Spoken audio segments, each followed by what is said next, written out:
আসসালামু আলাইকুম ভিউয়ার্স, আজকে আমি আপনাদের রান্না করে দেখাবো মিষ্টি দই দিয়ে খাসির মাংস। সামনে আসতেছে কোরবানিতে আপনারা এই রেসিপিটা ট্রাই করে দেখতে পারেন।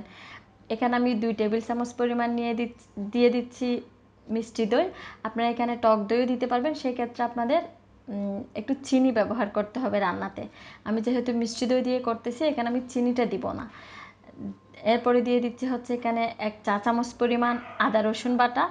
এখানে আপনারা এর চেয়ে একটু বেশি দিতে পারবেন, কিন্তু আমি 1 চা চামচ পরিমাণ দিলাম। আর দিয়ে দিচ্ছি দুটোটা মিলিয়ে 1.5 চা চামচ পরিমাণ মরিচের গুঁড়া। এখানে হচ্ছে মরিচটা জাল টোটালি না, তাই আমি মানে একটু একটু জাল আর কি, তাই আমি একটু বেশি করে দিলাম। ধনিয়া জিরা গরম মশলা সব 1 চা চামচ করে দিয়েছি। এই যে এটা হচ্ছে আমি একটা রেডিমেড মশলা দিয়েছি, যেটা মাংসের মশলা থাকে। আর দিয়ে দিলাম হচ্ছে বাদাম বাটা 1 টেবিল চামচ পরিমাণ। আমি যে এখানে একটা রেডিমেড মাংসের মশলা দিয়েছি, আপনারা যদি এটা না দিতে চান সেই ক্ষেত্রে আপনাদের বড় এলাচ, জয়ফল, জয়ত্রী, শাহি জিরা সব কিছু নিয়ে হালকা একটু তেলে ওইখান থেকে দিয়ে দিবেন 1 চা চামচ পরিমাণ, তাইলেই হবে। আমি এটা রেডিমেডটা দিচ্ছি কারণ অনেকের কাছে এই জিনিসগুলো থাকে না, তাই আমি রেডিমেডটা দিয়ে আপনাদের সাথে শেয়ার করতেছি। এটা আমি খুব ভালোভাবে একটু মিক্স করে নিলাম।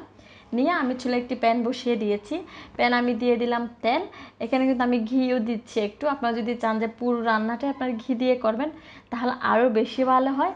আমি ঘি এবং তেল দুটো দিয়ে করতেছি। এখানে 1 চা চামচ পরিমাণ দিয়ে দিলাম ঘি, আর বাকিটুক দিয়েছি তেল, যার যেরকম পছন্দ। আর দিয়ে দিলাম পেঁয়াজ। এখানে আমি পেঁয়াজ দিয়েছি 1 কাপের একটু কম পরিমাণ।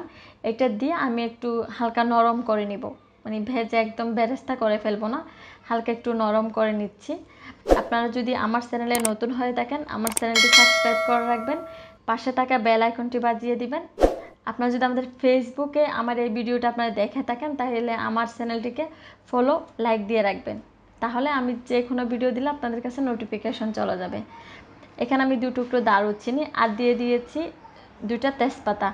এখানে আপনারা আস্ত এলাচও দিতে পারবেন, আমার কাছে আস্ত এলাচ ছিল না, তাই আমি পরে এলাচির গুঁড়া যোগ করে নেব। আমি আগে থেকে যে মশলাটা রেডি করে রেখেছিলাম ওইটা আমি পুরোটাই এখানে দিয়ে দিচ্ছি।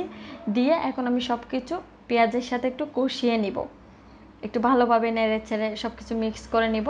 পরে আমি বাটিটা ধুয়ে একটু পানি অ্যাড করব। প্রথমে হচ্ছে আমি এইটা একটু ভালোভাবে মিক্স করে নিচ্ছি, যাতে সব কিছুর একটা গন্ধ থাকে মশলার, ওইটা চলে যায় আর খুব সুন্দর উপরে তেল ভেসে আসে। ওইভাবে আসলে মশলাটা ভালোভাবে কষাতে হবে, তাহলে হবে কি আপনার রান্নাটা আরও বেশি ভালো হবে।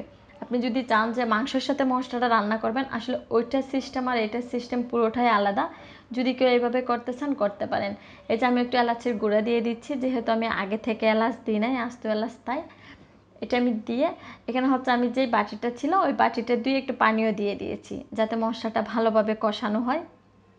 আমি একটু দেখে দিচ্ছি। এরপরে আমি আবার হচ্ছে এসে নেড়ে দিব। এখন মোটামুটি হচ্ছে পানিটা টেনে আসছে, ওই পর্যায়ে আমি একটা দিয়ে দিলাম টমেটো। আপনারা যদি এখানে ফ্রেশ টমেটো না পান সেই ক্ষেত্রে আপনারা টমেটো সসও দিতে পারবেন, কিন্তু আমার কাছে আস্ত টমেটো ছিল, আমি এটাই দিয়ে এটার সাথে ভালোভাবে মিক্স করে নেব সব কিছুর সাথে। এই যে দেখেন আমি খুব আলতো হাতে একটু আবার নেড়ে দিলাম। এরপর আমি খাসির মাংসটা দিয়ে দিচ্ছি। এটা দিয়ে এখন আমি সব কিছু তো ভালোভাবে উল্টে পাল্টে নিব। এখানে আমি বলে রাখি 1 কেজির একটু কম মাংস আছে এখানে, আর আমি ওইটাই রান্না করতেছি। আপনার 1 কেজির পরিমাণে আর কি, জাস্ট এখানে যে মাপে যে কলিজাগুলো ছিল আমি ওগুলো উঠিয়ে নিয়েছি, তাই 1 কেজির একটু কম হবে যদি আমি ওজন করতে চাই। এটা আমি আবার ভালোভাবে একটু মশলার সাথে মিক্স করে নিচ্ছি। এই মাংসটা একদম ফ্রেশ ফ্রেশ, মানে একদম এই মাত্র ছাগলটা জবে করছে ওইরকম, এটা থেকে বেশ পানি বের হবে, তাই আমি পানি বের হওয়া পর্যন্ত অপেক্ষা করব। এখন হচ্ছে আমি ডেকে দিয়ে পানি বের হওয়া পর্যন্ত অপেক্ষা করতেছি। এই যে আমি একটু পর আবার ফিরে আসছি, দেখেন বেশ ভালো পানি বের হয়েছে এখান থেকে। এটা আমি আবার ভালোভাবে উল্টে পাল্টে নেড়ে দিচ্ছি। আমি এই পর্যায়ে আবার ভালোভাবে উল্টে পাল্টে দিয়ে ঢাকনা দিয়ে ঢেকে দিচ্ছি। এরকম বেশ কয়েকবার করতে হবে, যাতে মাংসটা সব দিক থেকে মোটামুটি সিদ্ধ হয়। এই যে দেখেন অনেকটুকু পানি বের হয়েছে। আমার চুলার আঁচটা ছিল লো টু মিডিয়ামের মাঝামাঝি আর কি। এটা যদি আপনি আঁচটা বড় করে দেন সেক্ষেত্রে আপনার পানিটা শুকিয়ে যাবে, আর হচ্ছে পানিটা ঠিকঠাক মতো বের হইতে পারবে না ওইভাবে। আমি কিন্তু একদম এটা বেশ কিছুক্ষণ সময় দিয়ে রান্না করতেছি এভাবে। আর আপনার যদি প্রেশার কুকারে রান্না করতে চান ঠিক একইভাবে মশলাগুলো দিয়ে ঢেকে দিবেন, মানে প্রেসার কুকারে 5 থেকে 6টা সিটি তুললেই হয়ে যাবে। এই যে দেখেন আমার মাংসটা হচ্ছে একদম পুরোপুরি শুকিয়ে গেছে। সেই ক্ষেত্রে এসে মানে পানিটা টেনে গেছে, যে পানিটা মাংস থেকে বের হয়েছিল। এখানে আমি জাস্ট 4টা ছোট ছোট আলু দিয়ে দিচ্ছি। আলুগুলো খুবই ছোট। 4টা আলু দিয়ে দিচ্ছি আমার বাবুর জন্য। সে মাংস অনেক সময় দাঁতে ডুবে যায় বলে খেতে চায় না। এই পর্যায়ে এসে আমি এখানে যতটুকু, এটা আবার পুরোপুরি সিদ্ধ হইতে পানি লাগবে, আমি অতটুকু পানি দিয়ে দিচ্ছি। কারণ এখন মাংসগুলো হচ্ছে খুব ভালোভাবে তো সিদ্ধ হইতে হবে। এটা এখন আর বেশিক্ষণ সময় দিয়ে রান্না করতে হবে না। চুলার আঁচটা হাই টু মিডিয়ামের মাঝামাঝি দিয়ে পানিটা শুকিয়ে গেলে আমার রান্নাটা মোটামুটি কমপ্লিট হয়ে যাবে। যে দেখেন আমি এতটুকু পানি দিয়েছি। আর আমার মাংসগুলো তো, মাংস থেকে যে পানিগুলো বের হয়েছিল এগুলো থেকে মোটামুটি সিদ্ধ হয়ে গেছে। আর যেই বাকিটা সিদ্ধ হবে এই পানিতে সিদ্ধ হয়ে যাবে। এই যে দেখেন এখন হচ্ছে আমি আবার ঢাকনা দিয়ে কিছুক্ষণ পর ফিরে আসছি। ফিরে এসে কয়েকটা কাঁচামরিচ দিয়ে দিচ্ছি। এর থেকে কিন্তু তেমন ঝাল বের হবে না, জাস্ট আমি একটু ভেঙে দিচ্ছি। প্লাস হচ্ছে অনেকগুলো আস্ত দিয়ে দিলাম জাস্ট একটা ফ্লেভারের জন্য। এটি দিয়ে তেমন কোনো ঝালও ছড়াবে না, কিছুই না।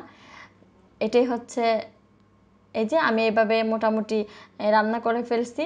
এখন হচ্ছে আমার ঝোলটা একদম শুকিয়ে ফেলতে হবে না, কারণ আমি এখানে বাদাম বাটা দিয়েছিলাম যে ওইটার কারণে এটা ঘন হয়ে যাবে। এই পর্যায়ে এসে আমি একটা রসুনের কোষ, একটু পেঁয়াজ, ওইটা বেরেস্তা করে, যেটা আমরা ডাল যেভাবে বাগার দিই ওইভাবে দিয়ে দিলাম। ওইভাবে দিয়ে আমি আবার এখন হচ্ছে ডেকে দিব হালকা একটু নেড়ে। দেখেন এটা কতটা সুন্দর হয়েছে, দেখতে কতটা সুন্দর হয়েছে, আর এটা তো খেতে অসাধারণ। আপনি এইভাবে রান্না করতে পারেন। আপনারা হচ্ছে ঝোলটা যার যার পছন্দ অনুযায়ী রাখবেন, যে যতটুকু রাখতে চান অতটুকু। এখানে আলুটা হচ্ছে পুরোপুরি অপশনাল ছিল, তাও আমি আলুটা দিয়েছি ওই যে আমার বাবুর জন্য। আপনারা আলু ছাড়া এভাবে যদি রান্না করেন, এটা আপনারা যে কোনো কিছু দিয়ে খেতে পারবেন। রুটি, পরোটা, সাদা ভাত, পোলাও সব কিছুর সাথে এই রান্নাটা যায়। আমি এই ফাঁকে একটু লবণটা দেখে নিচ্ছি সব কিছু ঠিকঠাক আছে কি না, ঠিকঠাক হয়েছে কি না। যদি আপনার চান যে এই পর্যায়ে এসে লবণ দিবেন তাহলে দিতে পারবেন। আমি এখন ছোট করে দিয়ে কিছুক্ষণ রেখে দিব, পরে আমি আপনাদেরকে পরিবেশন করে দেখাবো আমার রান্নাটা কেমন হয়েছে। এই যে আমি এইভাবে কিছুক্ষণ রেখে দিচ্ছি, আমি আপনাদেরকে দেখাচ্ছি। যে দেখেন কতটা সুন্দর হয়েছে, কতটা গ্রেভি হয়েছে, খেতে তো অসাধারণ ছিল। আশা করি আপনাদের ভালো লেগেছে। সবাই ভালো থাকবেন, সুস্থ থাকবেন, আমাদের জন্য দোয়া করবেন। আল্লাহ হাফেজ।